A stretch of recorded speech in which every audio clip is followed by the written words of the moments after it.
Broker बोले खास पेशकश हमारी है। इतने तेज बाजार में ब्रोकर क्या कर रहे हैं ये जानना होता है बहुत ज़रूरी, क्योंकि वहीं से आते हैं बड़े बड़े फंड और उनकी राय पे करते हैं बड़े बड़े जो निवेशक हैं उस पर निवेश। तो आइए जरा देखते हैं क्या कुछ कह रहे हैं वो और उसके बाद हमारे एक्सपर्ट क्या कह रहे हैं। हर्ष बताइए, हमारे साथ जुड़ चुके हैं आज की पहली कंपनी। जी, जीएमआर एयरपोर्ट की बात कर लेते हैं। सबसे पहले आप ये देखिए कि जेफरीज की रिपोर्ट है, खरीदारी की सलाह है और 108 रुपये प्रति शेयर के भाव का लक्ष्य दिया है इन्होंने। अब इन्होंने कहा कि भारत के पूरे एयर ट्रैफिक का 28% जो है वो कंपनी संभालती है। यूटिलिटी ऑपरेटर से अब कंपनी जो है कंज्यूमर प्लेटफॉर्म बनने की तैयारी कर रही है। यहाँ पर ड्यूटी फ्री, रिटेल, कार्गो और यहाँ पर एरोसिटी से कंपनी अपना एक नया एक्सपेंशन मोड पर काम कर रही है। और यहाँ पर आप ये भी जान लीजिए कि दिल्ली इंटरनेशनल एयरपोर्ट है उसमें एक नए टैरिफ के साथ साथ यहाँ पे क्रेडिट रेटिंग में सुधार से कंपनी जो है अपना एक नया कैश फ्लो जो है वो मजबूत करते हुए दिखेगी। ठीक, तो जीएमआर हालांकि सुस्त पड़ा हुआ है, लेकिन चलिए 108 तक के टारगेट निकल के आ रहे हैं। बहुत मतलब लोग जो है इसमें काफ़ी दिनों से वेट कर रहे हैं कुछ तो हो। एनएचपीसी पे रिपोर्ट आ गई, जीएमआर पे रिपोर्ट आ गई, अब चल भी दो महाराज। प्रदीप सर, आपकी ट्राई क्या रहेगी? बिल्कुल जी, डेफिनेटली पॉसिबल है, लेकिन मैं एक बार अवॉइड करना पसंद करूंगा क्योंकि मल्टीपल टाइम एक बार रेसिस्टेंस लिया ऑलमोस्ट 92 94 के आसपास। सो ये जोन क्रॉस हो नहीं पाया, उसके बाद भी 100 के आसपास एक रेसिस्टेंस ही है। तो मेरे अकॉर्डिंग अगर आपको बाई करना है थोड़ा मैं महंगा खरीदूंगा, 100 के ऊपर खरीदूंगा। उस टाइम पे मेरा 125 130 के आसपास मेरा टारगेट होगा, लेकिन अभी मैं नहीं खरीदूंगा क्योंकि अभी बहुत टाइम से स्टॉक जो है अपना रेसिस्टेंस को क्रॉस नहीं कर पा रहा है। तो एक बार अवॉइड करने का सलाह रहेगा करेंट जोन से। ठीक, अभी तो यहाँ पर अवॉइड की सलाह है। अरुण सर, आपकी टिप्पणी सर? बिल्कुल जी, जीएमआर एयरपोर्ट पे मेरा पॉजिटिव राय नहीं है, पर टेक्निकली एक सपोर्ट है 83 के आसपास, तो उसी का स्टॉप लॉस लगाना चाहिए। बिल्कुल जी, काफी दिक्कतें हैं ओवरऑल इस कंपनी में। जो एक्सपेक्टेशन था उस हिसाब से मूवमेंट आया भी नहीं है, तो मेरी प्रेफरेबल स्टॉक है नहीं बिल्कुल जी, पर टेक्निकली मजबूत है, इसलिए जिनके पास भी होल्ड करना चाहिए। 83 का स्टॉप लॉस लगा के रखें। रिसेंट वीकली लो 83 के आसपास है, तो जिनके पास है एग्जिट करने की फिलहाल सलाह नहीं है, 83 का स्टॉप लॉस लाके होल्ड करने की। चलिए ठीक है, चलिए ये बात यहाँ पर निकल करके आती हुई। अच्छा, अरुण सर की एक कॉल भी है, तब तक हर दूसरे काउंटर पे तैयारी कर लिए हैं, तो एक कॉल सर आपकी आई हुई बता दीजिए सर। बिल्कुल जी, महिंद्रा के स्टॉक्स पे मेरा व्यू बुलिश है, तो सीआई इंडिया, तो महिंद्रा सीआई पहले जिसका नाम था, इस पे बाय करने की सलाह है। 406 के आसपास चल रहा है, ज्यादा कोई मोमेंटम में आता नहीं स्टॉक, पर ये स्टॉक मुझे लग रहा है वीकली ब्रेकआउट पे है, क्योंकि आज फ्राइडे है, तो इसका स्क्रीनर में हमारा ये स्टॉक निकल के आ रहा है। तो 397 के स्टॉप लॉस से आप बाय करें, 406 के आसपास चल रहा है, 432 तक मुझे लग रहा है पूंजी जाना चाहिए।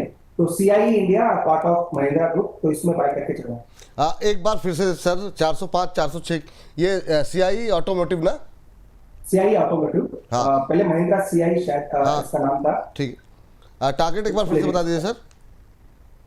बिल्कुल जी, तो ऊपर में 430 435 तक के टारगेट रहेंगे और नीचे में मुझे लग रहा है 397 का स्टॉप लॉस लाके बाय करके चल सकते हैं। 430 435 397 का स्टॉप लॉस, ठीक है। तो यहाँ पर नजरें आप रखिए सीआई ऑटोमोटिव पर। अभी चल रहा है ये 405 406 के आसपास सीआई ऑटोमोटिव, और जो है यहाँ पर टारगेट दिए गए हैं 430 435 पे, और आपको 397 397 का एक स्टॉप लॉस सजेस्ट किया गया है। चलते हैं जी सर।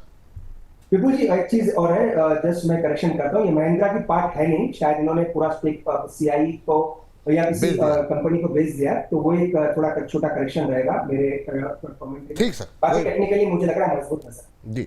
तो अभी सीआईई ऑटोमोटिव के नाम से कंपनी है, नजर रखिए। हर्ष बताइए, आपकी अगली कंपनी कौन सी है? जी, बजाज हाउसिंग फाइनेंस की बात कर लेते हैं यहाँ पर। और अगर आप देखें, मोतीलाल ओसवाल की रिपोर्ट है, न्यूट्रल की सलाह दी है। 120 रुपये के इन्होंने टारगेट्स दिए। अभी जो स्टॉक 112 के आसपास ट्रेड कर रहा है, इन्होंने कहा लॉन्ग टर्म के हिसाब से काफ़ी पॉजिटिव है, दिख रहा है इनको स्टॉक यहाँ पर। इसके अलावा एसेट क्वालिटी इनको मजबूत दिख रही है, यहाँ पे क्रेडिट प्रोफाइल भी बेहतर है। लेकिन इनका ये कहना है कि बैंकों में जिस तरीके से एनबीएफसीज में कंपटीशन बढ़ रहा है, वो कंपनी की ग्रोथ पर और रिटर्न ऑन इक्विटी पर इंपैक्ट करता हुआ दिख सकता है। यहाँ पे नेट इंटरेस्ट इनकम की बात करें तो शॉर्ट टर्म में अस्थायी दबाव जो है वो दिख सकता है यहाँ पे। FY 26 से लेकर 27 के बीच में नेट इंटरेस्ट मार्जिन की बात करें तो वो स्टेबल रह सकते हैं करीब 3.3% के आसपास यहाँ पर। और इस साल यहाँ पर नॉन इंटरेस्ट इनकम जो है यहाँ पर, उसमें भी एक हल्का सा सॉफ्टनेस जरूर देखने को मिल सकती है जी। चलिए, इस बीच ये राय यहाँ पर निकल के आती हुई बजाज हाउसिंग फाइनेंस पे। प्रदीप सर, क्या राय रहेगी? हाउसिंग फाइनेंस में विपुल जी देखिए, जब आईपीओ आया था, आईपीओ आने के बाद लगातार हमने देखा स्टॉक में एक डाउनफॉल और लगातार स्टॉक एक बियरिश मोमेंटम में ही है। बेस नहीं बिल्डिंग हुआ है, बेस रिसेंट जो बिल्ड हुआ था उसके नीचे भी अभी आ चुका है। सो 112 113 मुझे लगता है कि यहाँ पे बाई नहीं करना चाहिए। और एक बार मैं महंगा खरीदूंगा, लेकिन ऐसे गिरते हुए स्टॉक को मैं नहीं बाय करता हूँ, ये मेरा स्टाइल नहीं है। एंड इसलिए मैं एक बार करेंट जोन से अवॉइड करने का ही सलाह दूंगा। चलिए, तो यहाँ पर हर्ष के पास दोबारा चलते हैं। हर्ष, बताइए सर, क्या टिप्पणी है अगली जो है आपकी, अगले कंपनी का नाम बताइए। जी, इन्फोसिस, और आज तो खबर में बनी हुई है कंपनी न्यूमरा की रिपोर्ट है, खरीदारी की सलाह है और 1880 रुपये का इन्होंने यहाँ पे टारगेट दिया है। हम सब जानते हैं बायबैक को लेकर खबर आई और यहाँ पर करीब करीब 18,000 करोड़ का बायबैक है यहाँ पर, और जो इसका टारगेट तय किया गया वो करीब 1,800 रुपये प्रति शेयर के भाव का यहाँ पर तय किया गया है। क्योंकि ये जो टेंडर बेस्ड होगा, बेसिकली बायबैक दो तरीके से होता है, टेंडर बेस्ड और ओपन मार्केट होता है। तो यहाँ पर जो टेंडर बेस्ड का सिस्टम है यहाँ पे, और इसलिए इन्होंने कहा है कि FY26 में यहाँ पर डॉलर रेवेन्यू की जो उम्मीद करके चल रहे हैं साल दर साल के हिसाब से 3.8% के आसपास मान के चल रहे हैं। EPS FY27 के लिए यहाँ पर एक बेहतर स्थिति में देख रहे हैं और 4.4% का डिविडेंड यील्ड भी यहाँ पर ये जानकारी साझा कर रहे हैं। FY26 में गाइडेंस जो है वो कंपनी का भरोसे को दिखाती है यहाँ पर। हालांकि इनका कहना है कि अभी माइक्रो जो है अनसर्टेनिटी लगातार जारी है, लेकिन फिर भी कंपनी का जो ओवरऑल मूड माहौल है उनको पॉजिटिव दिख रहा है। चलिए, ठीक है। इन्फोसिस आज का मतलब क्या कह सकते हैं, हीरो ऑफ द डे कह दीजिए, जिसने अकेले से दम पे सेक्टर हिलाया हुआ है। सर, आईटी पे कुछ पॉजिटिव हो रहा है सर, और इन्फोसिस पे आपकी राय? न्यूमिरा से सहमत हैं, 1880 का टारगेट दिया गया है।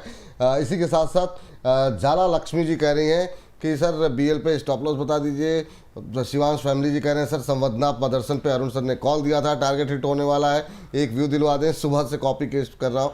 तो संवदना मदरसन पे आप अगर चाहें तो ऐड कर दीजिएगा, आपकी शायद कॉल थी। और यहाँ पर पहले तो इन्फोसिस सर, मतलब जिसने पूरे सेक्टर पे एक तरीके से तहलका मचाया हुआ है। बिल्कुल जी, इन्फोसिस का बायबैक अब आया टेंडर रूट से, ओपन मार्केट से अब बायबैक अलाउड नहीं है बिल्कुल जी, वैसे इंडिया में अप्रैल 2025 के बाद, तो टेंडर रूट से ही आना था। सेकंड बिल्कुल जी, स्टॉक पे हमने टेक्निकल ब्रेकआउट 1550 के ऊपर मार्क करके रखा है, तो जब तक बिल्कुल जी 1550 नहीं निकलता इसमें बाइंग की सलाह नहीं है, क्योंकि अब ये डिबेट रहेगा बिल्कुल जी नीचे बाई करने, क्यों हम ऊपर बाई करें, क्योंकि मुझे लग रहा है बिल्कुल जी इतनी बड़ी न्यूज के बाद भी स्टॉक चला नहीं है, और चलना है तो 1550 100 डे मूविंग एवरेज है, उसके ऊपर निकलेगा तभी पॉजिटिव व्यू है। जिनके पास है होल्ड करने की सलाह रहेगी, 1480 का स्टॉप लॉस लगाए, पर 1550 के ऊपर मुझे लग रहा है बिल्कुल जी इन्फोसिस में बड़ा मोमेंटम बन सकता है। चलिए, ठीक, ये बात यहाँ पर है। और संवदना मदरसन पे सर अगर चाहिएगा तो एक बार एक टिप्पणी कर दीजिएगा, और एक हमारे दर्शक किम्स पे भी जानना चाह रहे हैं, ये भी आपकी कॉल थी, लेकिन उससे पहले जरा हर्ष से जान लेते हैं अगली कंपनी के बारे में। हर्ष जी, पीडीलाइट की हम लोग बात करते हैं, लास्ट कंपनी है पीडीलाइट। और अगर हम लोग बात करें यहाँ पे तो न्यूमरा की रिपोर्ट है, खरीदारी की सलाह 3,785 रुपये के इन्होंने टारगेट्स दिए। सबसे पहले तो इनको लग रहा है कि हाई ग्रोथ की पूरी संभावना है कंपनी में, मजबूत पोर्टफोलियो इनको दिख रहा है। यहाँ पे हैइसा पेंट जो कंपनी की एक यहाँ पर एक प्रोडक्ट है, पूरा सब्सिडरी है, उसकी परफॉर्मेंस इनको काफ़ी बेहतर दिख रही है यहाँ पे, उसमें सुधार आने वाले दिनों में देखने को मिल सकता है। यहाँ पे डबल डिजिट रेवेन्यू और साथ ही वॉल्यूम ग्रोथ का जो है ये बेहतर लक्ष्य लेके चल रहे हैं। एबिटा मार्जिन जो है 20 से लेकर 24% तक यहाँ पर देखने को मिल सकता है यहाँ पे। और यहाँ पे ये भी कहा गया है ब्रोकरेज की तरफ से, यहाँ पे जो कैटेगरी के हिसाब से जिस तरीके से कंपनी एक्सपेंशन कर रही है वो पॉजिटिव हो सकता है। चलिए, ठीक, ये बात यहाँ पर निकल करके आती हुई। और इस बीच सर पीडीलाइट पे आपका व्यू क्या है? न्यूमरा तो 3700 रुपये, 3785 तक के टारगेट दे रहे हैं, अभी 3100 के आसपास चल रहा है। पीडीलाइट कैसा लग रहा है सर आपको? बिल्कुल जी, मेरा बुलिश व्यू है स्टॉक पे, 3350 तक स्टॉक जा सकता है अगर कोई थोड़ा मीडियम टर्म होल्ड करता है। तो मुझे लग रहा है डायरेक्ट इनडायरेक्ट फायदा जो भी जीएसटी कट का हुआ है, जो भी कंजम्पशन बढ़ाने की चीजें हो रही है, तो मुझे लग रहा है इसको फायदा डायरेक्ट भी पड़ेगा। तो 3350 के टारगेट्स हैं, तो डेफिनेटली बाय भी कर सकते हैं, होल्ड भी करें जिनके पास है। 3350 तक के टारगेट्स ऊपर में देखने को मिल सकते हैं। चलिए, तो ये बात यहाँ पर निकल के सर उन दोनों काउंटर पे कोई व्यू है क्या सर आपका? बिल्कुल जी, मदरसन सुन्नी पे जो मैं चेक किया 104 का टारगेट है, उसी के आसपास है, 20-40 कुछ पैसे नीचे है, तो टारगेट आ चुका है, तो इस पे प्रॉफिट बुक करने की सलाह रहेगी। और बिल्कुल जी काफी प्लेटफॉर्म पे इसको हमने शेयर किया, तो सभी पे व्यू सेम था 103 104 के टारगेट है। तो जिन्होंने भी ले रखा है इस कॉल के ऊपर प्रॉफिट बुक कर ले, वापस बाई ना करें, अगेन रिक्वेस्ट है। काफी लोग डिक में ऐसे स्टॉक्स को वापस बाई कर लेते हैं, जब तक हमारा ट्रिगर ना आ जाए वापस बाई ना करें, एक बार का प्रॉफिट कर ले। बाकी विपुल जी किम्स पे सही कहा, 764 पे हमारी बाई कॉल थी, अभी 766 चल रहा है, तो अभी वही उसी के आसपास है। स्टॉक चला नहीं है, 770 तक गया था, आगे वापस नीचे आया, पर मुझे लग रहा है स्टॉक अच्छा करना चाहिए। जो भी लेवल्स कल हमने सुना है उसी के साथ बने रहे, अभी भी ब्रेकआउट अच्छा लग रहा है। तो मुझे लग रहा है ऊपर 795 800 तक स्टॉप है। चलिए ठीक है। अभी जो है एक अगर हम लोग दिखा सकें CIE ऑटोमोटिव भी दिखा दीजिए अगर पॉसिबल हो। अभी जो है काफ़ी अच्छा जो है अभी 408 के आसपास का इसने हाई लगाया है, 409.45 का हाई लगाया है। तो वहाँ से जहाँ पे हमने बात की थी एक अच्छा मूव देखने को मिला। हालांकि ऊपर से थोड़ा हल्का हुआ है, 406-406-60 के आसपास अभी चल रहा है, 2-3 रुपये नीचे आया है। लेकिन टारगेट यहाँ पर है 430, 435, 397 का स्टॉप लॉस लगाना। ये देखिए, ये जब हमने बातचीत की थी एक मोमेंटम बना यहाँ पे, लेकिन टारगेट का ध्यान रखिएगा। 430, 435 के टारगेट हैं, तो यहाँ पर अभी भी टारगेट एक्टिव हैं, ये कॉल एक्टिव है, तो नज़रें यहाँ पर आप रखिए। चलिए हर्ष, बहुत बहुत शुक्रिया, थैंक यू आपका आज की चर्चा में जुड़ने के लिए। और अपने जो हमारे तमाम दर्शक जो अभी जुड़े हुए हैं 1600-1700 लोग, वो सभी हमारे प्राइम मेंबर जितने भी इस समय जो देख रहे हैं हमें, कल जो है सिर्फ प्राइम मेंबर्स के लिए अरुण जी हमारे साथ होंगे 1 बजे से लेकर 2 बजे तक। तो आपके जितने सवाल हैं ना, जो लोग आप शिकायत करते हैं 1 से 2 तक सिर्फ प्राइम मेंबर के सवाल, बाकी किसी को एंट्री नहीं मिलेगी। तो अगर आप नहीं हैं तो तुरंत बन जाइए हमारे प्राइम मेंबर। और हर्ष, बहुत बहुत शुक्रिया, थैंक यू इतनी अच्छी कॉल्स लेकर के आने के लिए।